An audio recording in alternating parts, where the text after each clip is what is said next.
जिसके सिर ऊपर तू स्वामी, सो दुख कैसा पावे। बोल न जाने माया मद माता, मरना चित न आवे। तेरे सेवक को भौ कुछ नाही, जम नहीं आवे नेड़े। जो तेरे रंग राते स्वामी, तिनका जन्म मरण दुख नासा। तेरी बख्श न मेटे कोई, सतगुरु का दिलासा।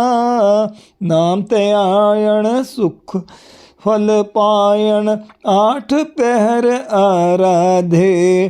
तेरी शरण तेरे परवास, पंच दुष्ट ले साधे।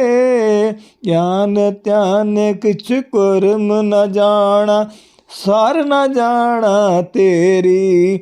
सब ते वड्डा सतगुरु नानक, जिन कल राखी मेरी। गुरु रूप प्यारी साध संगत जी, आप सभी पवित्र आत्माओं के श्री चरणों में दास का कोटि कोटि प्रणाम है। परम पूज्य परम संत कृपाल सिंह जी महाराज जी सत्संग प्रवचनों में फरमा रहे हैं, सतगुरु ऐसा चाहिए जो सबको मिलाकर बैठे। वह एक नशे का समुंदर होता है, आनंद का ठाठे मारता समुंदर होता है। कहो हर एक इंसान के अंतर में है, मगर हम मन इंद्रियों के घाट पर दबे पड़े हैं।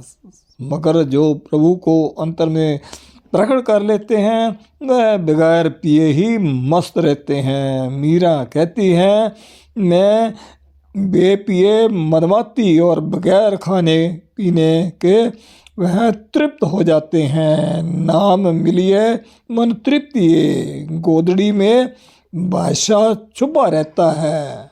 बियाबान जंगलों पहाड़ों उजाड़ों में एक बस्ती बस रही है। तो इसलिए अगर ऐसा महापुरुष मिल जाए जिसकी आत्मा में वह नशा है, याद रखो यह आँखें खिड़कियाँ हैं आत्मा की। जिसका जैसा आत्म रंग होगा वैसा तुमको देगा। उनकी आवाज़ में वह चार्जिंग है। महात्मा चैतन्य प्रभु थे। हर एक महापुरुष का अपना बोला होता है। गुरु नानक साहिब थे, वह नशे का समुद्र उनमें ठाठे मारता था ना, तो उनका बोला था सत्य करतार। उसी नशे में चले जाते थे। जब उनकी वाणी का उच्चारण करते हैं, लोग नशे में झूम जाते हैं। चैतन्य महाप्रभु एक धोबी घाट पर गए, उनका बोला था हरि बोल। एक धोबी के पास खड़े हो गए, कहने लगे हरि बोल। उसने समझा कोई पैसे मांगने वाला आ गया। हमने अपने लेवल से देखना है ना। एक बार कहा, 2 बार कहा, 3 बार हरि बोल कहा। धोबी ने कहा नहीं बोलता। फिर कहने लगे बोलना पड़ेगा, तवज्जो है ना। याद रखो, तवज्जो में बड़ी मार होती है। उसकी एक जान को उभार देने वाली नज़र हमारे लिए काफ़ी है, रूह में प्रवेश कर जाती है। धोबी कहने लगा कि चलो कह ही डालो हरि बोल। जो कहा काम छोड़ दिया, हरि बोल कहता रहा, नशा आ गया। जिसने भी हरि बोल कहा उसे भी नशा आ गया। सारा धोबी घाट ही नाचने लगा। अरे भाई, इस नशे को लेने के लिए हम महापुरुषों के पास जाते हैं। सारी दुनिया की धर्म ग्रंथ पोथियां पढ़ लो, ये नशा नहीं आएगा। यह एक ऐसा नशा है जिसके चढ़ने पर दुनिया के सारे नशे ख़त्म हो जाते हैं। इसलिए शम्स तबरेज़ ने कहा कि ए साकी, वह प्रभु की जो शराब है तू लाकर हमें दे, ताकि हमारी आत्मा को शांति मिल सके, जो कि बहिश्त में भी नहीं मिलती। यही भाई नंदलाल साहिब ने कहा कि हाफिज साहब भी यही फरमाते हैं, 2000 खालस शराब के मटके पी जाओ, तेरा एक घूंट दिया हुआ जो है उसका नशा सबसे बढ़कर है। इसका नशा अगर आ जाए, दिनों दुनिया दोनों मस्त हो जाएं। कब? अगर मस्ताना दीवानगी में एक बार आवाज़ लगा दूं, दुनिया मस्त हो जाए। समझे कि नहीं?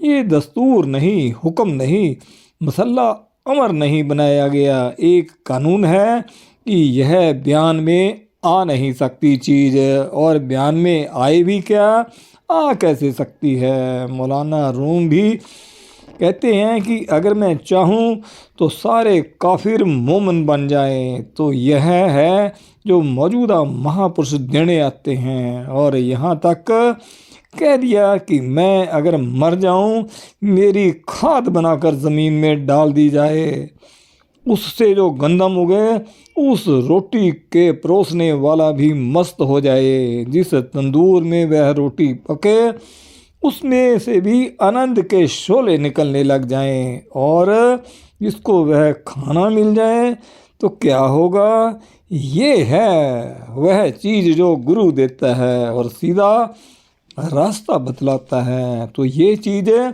गुरु साहिबान से चली, कबीर साहब से चली, तुलसी साहब तक आए, तुलसी साहब से स्वामी जी महाराज तक पहुंची, उनसे बाबा जी के पास पहुंची, हजूर के पास, फिर और उन्हीं की बरकत से ये सिलसिला जारी है। मैंने एक बार अपने हजूर से अर्ज की, शुरू में जब मैं गया उनके चरणों में, महीना 15 दिन के बाद, कि महाराज बाहर से तो निकल गए, अंतर वह चीज़ अभी प्रत्यक्ष नहीं हुई, तो क्या करना चाहिए। बड़े सहज स्वभाव कहने लगे, भाई हम बच्चों का ध्यान करते हैं, गधों का ध्यान करते हैं, क्या साधु का ध्यान इससे भी बुरा है। खैर, कुछ मुद्दत के बाद फिर मैंने पूछा, हजूर ध्यान के बारे में आपका क्या हुक्म है।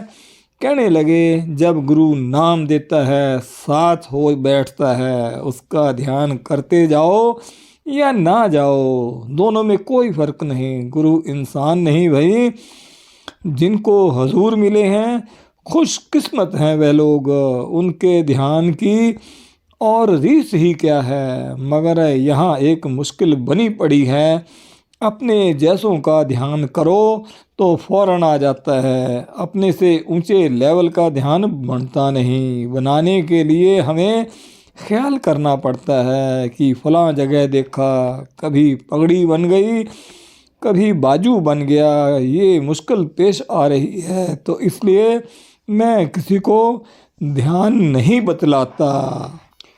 तो बस प्रार्थना करके बैठ जाओ कि हे प्रभु, जहाँ तू है प्रकट हो जा, और वह होता है, और ऐसों को होता है जिन्होंने देखा नहीं, सुना नहीं, तारीख और वाक़यात बतलाते हैं। जब भी बेलम वर्ग जो मुझे मिला था सैन फ्रांसिस्को में, मुझे देखा नहीं था, पहले ही उसको स्वरूप आता था, जब देखा मुझे तो आके बैठ गया। इसी तरह पाकिस्तान में और अब भी जिन्होंने हजूर को नहीं देखा था, कई साल पहले उनको स्वरूप आता था, 7 साल तक मुझे भी आता रहा। तो प्रार्थना सच्चे दिल से होनी चाहिए कि हे प्रभु तू दया कर। मैं याद रखो गुरु का कायल नहीं था, यह भी मैं जानता था कि बगैर गुरु के गति नहीं। मगर किस गुरु के पास जाएं, जिसके पास जाओ कहता है जा बच्चा तेरी कल्याण, अब तू फिक्र ही ना कर। तो मुझे 7 साल पहले हजूर का स्वरूप आने लग गया था, मुझे पता नहीं था कि मैं गुरु नानक समझता था। मैंने उन पर कई नज़में भी लिखी हैं। मुझे दरियाओं का बड़ा शौक़ था, जहाँ कहीं भी मैं गया, पेशावर में रहा, दरिया के किनारे पानी में बैठे रहना, लाहौर आए वहाँ भी दरिया के किनारे, नौशारा गए वहाँ भी दरिया का किनारा मिल गया, जेहलम भी गए घंटों दरिया के किनारे पानी में बैठे रहना। लाहौर जब आया, दरिया तो था ही वहाँ। सोचा चलो ब्यास दरिया के दर्शन कर आए, नज़दीक ही है। एक इतवार को घर से निकला, ब्यास स्टेशन पर पहुंचा। वहाँ स्टेशन मास्टर थे। एक पूछा, दरिया किस तरफ है? पूछा, संतों को मिलने आए हो? मैंने पूछा, यहाँ संत भी रहते हैं? कहने लगे कि वह कि हाँ। सोचा दोनों काम हो जाएंगे, दरिया की सैर और संतों के दर्शन। उस वक्त कोई चौकीदार वगैरह नहीं होते थे, सीधे अंदर चले गए। हजूर खाना खा रहे थे, खाने के बाद दर्शन हुए।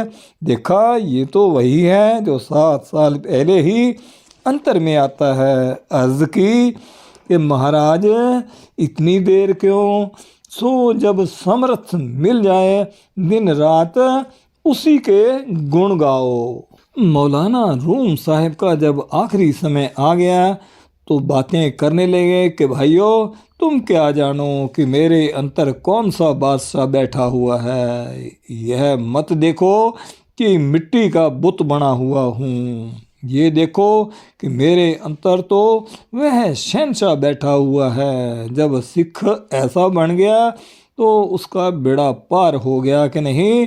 आगे और फरमाते हैं मौलाना रूम साहिब की, ए शम्स तबरेज़ कि तेरे चेहरे के शीशे में ए ख्वाजा, अगर मैं उस खुदा के बगैर कुछ और देखता हूँ तो मैं काफिरों का काफिर हूँ। भाई नंदलाल जी ने कहा कि जंगलों में क्या पड़ा है, खुदा तो ये खड़ा है, उसी का पाक दीदार कर लो।